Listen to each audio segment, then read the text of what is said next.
some ups and downs, ebbs and flows. There was a time when I thought we'd missed the boat on this fight. As we sit here now, knowing this fight is 100% going to happen, how are you feeling? I can't believe it. I mean, I couldn't believe it the first time around. And, you know, we got to a stage, the fight was announced. Eddie, It was the... you know I don't like you, right? I don't know. So, if you know that, what on God's sweet green earth makes you think I'm going to sit here and listen to any of the bollocks you have to say? To be honest, I mean, you're going to have to. No. You are. We're not. We're going to have some parliamentary procedure here today. Okay. Well, one thing's for sure, you ain't no prime And minister. we're going to skip past whatever bullshit it was you thought you was going to talk about. We're going to continue on with the press conference. Ade, you may proceed. So as I was saying, Ade... No. You get your turn. This is not the Eddie Hearn show. One thing's for sure, it ain't the Chris Eubank show. This is not the Eddie Hearn show. No. This is Eubank versus Ben. So you can either sabotage this. You've got your man to your right, he's going to say a few words. You can either sabotage the event, and I'll just start talking to Ben personally, directly, or you can be quiet and we can move on with the press conference. I don't want to hear anything you have to say. I mean, you can do whatever you want. We can be here all day. I've been addressed. We can be here all day. I've been addressed. I don't want to hear what you have to say. So, Well, to be honest with you, many people do. Ade, I think I'm more popular than you. Ade, if you want to control the situation and move forward, you can. I'm enjoying this. This is almost like a mini face. So how would you run the press conference, Chris? Because you're such an unbelievable promoter. I'm not running it, but I'm just not So listening. what happens now?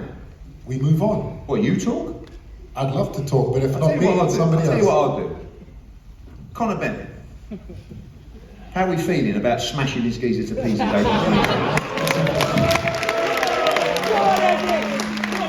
Because I'll tell you something now. I can't wait. I can't wait. I look at you, I look at Nigel. I look at Nigel wants to get in the ring and have a tear up. You know what? Listen, Chris can say what he wants. The bottom line is, his dad don't even like him. You could not pay that man enough money to sit in this man's corner. Now that's an accomplishment, Chris. That's an accomplishment. Well done. The most unlikable geezer on the planet. Even your dumb dad don't like him. Shit, man. Drop the mic. Chris, okay, there was an order, but let's scrap the order. Let's go straight to you, Chris. You are the champion. We maybe should have started with you first. How are you feeling, Chris, 2.5 years after this was supposed to happen? There's been some ups and downs, but here we are. Like I said to Eddie, we're here. The fight will happen April 26th. What are your emotions right now? The bad guy is back again. He still never cheats. He still never lies. He still never cuts any corners. And yet he is still the bad guy. Isn't it incredible? The unique and peculiar situation we find ourselves in here today is that for the first time in boxing history, in a mega fight, there are two bad guys. Fun fact, I've been booed into every British fight I've had since 2014. Just let that sink in for a second. No one cares, Chris. That's 11 years. 11 years of being the bad guy. I'm a veteran at this stage.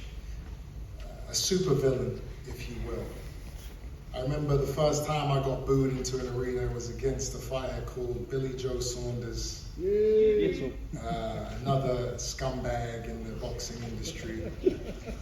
And it's a cold, dark moment in your life when you realize you're in an environment where thousands and thousands and thousands of people want to see you get hurt and lose.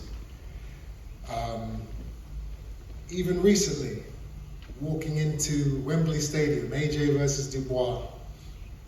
I walk in, the cameras are on me, my face goes up on the screen, 80,000 people boo me into that arena.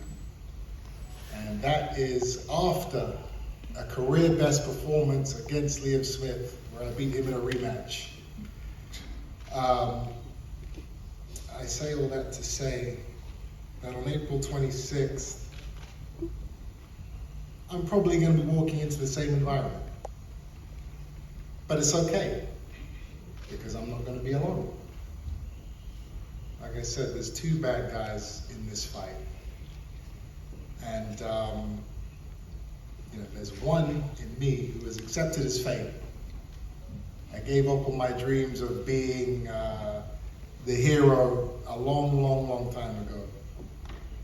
The other still wants and believes and dreams and prays Chris, speak on behalf of yourself. of being Speak on behalf of the yourself. good guy, of Speak being, on behalf of being the yourself. golden boy. That's what I believe. No. Speak on behalf of yourself. I know. I'm Yeah, just saying what I believe. Your mindset talking is rubbish. mistake. This whole time, this whole 10 minutes you've been talking, it's been rubbish. It's okay.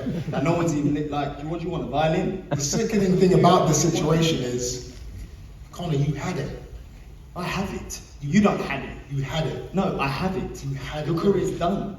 You You're had- fighting a welterweight at the end. you had- That sums up your You career. had the whole public behind you. Everyone wanted you to win. That's what Everyone you wanted got. you to be the next big thing in boxing. I never had that. No one cares. You know what I would have given to be in that situation that you were in? But still nobody cares. You had it. But nobody cares still, Chris. It's still going on. Pissed it all away. You literally pissed it all away. Now, you're here, we're at this press conference, we're gonna fight, and you're gonna try and use me to get back into the public's good graces. It's just not gonna happen for you, kid. Sorry to break it to you. Connor, to you, Connor. Thank you, mate. You're the guy jumping up on weight. You've chased Chris for this fight.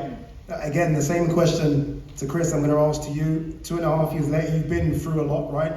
Here you are now. What's the feelings and emotions knowing that this fight is on April 26th? Yeah, I think all the talking's been done. Obviously, what I've been through is very public, obviously. But excited to just get in April 26th and end this man's career. You said, me and you have spoken a few times, and you've always said openly, privately, that you feel like you can get this job done within 6 rounds. You expect to get it done within 6 rounds. I think we all know how tough this man is. Why are you so confident that you can knock Chris Eubank Jr. out that quick? Do you know what? I just can't take him seriously, that's all. Just look at his career. Every time he steps up, he's fouled. Every time. Yeah, you face better oppositions, well done you, but this is the end of your career. This is the end. This is it for you. Wow. I'm 28. Wow. Do you know what I mean? You choose to fight a welterweight over Shiraz. What was your Over last fight? over Janibek, over Adamas, over anybody with a world title. You choose to fight a welterweight. Your career's done. You're not a welterweight, You've achieved your career. Fought a light middleweight in your last I fight. fought like middleweight to prepare for you. so That's you're all. not That's all. welterweight. I'm a welterweight. No, you're not. I'm a welterweight. You'll be a And you are welterweight going to get after beat. this You are fight. going to get rendered unconscious by a welterweight. Rendered. Yeah, exactly. Like Liam Smith. But that brings back horrors. Exactly like that. Exactly the way he jumped up to 160.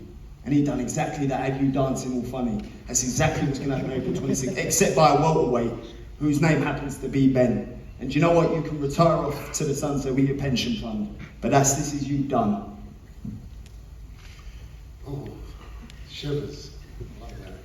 Chris, I was watching back the old press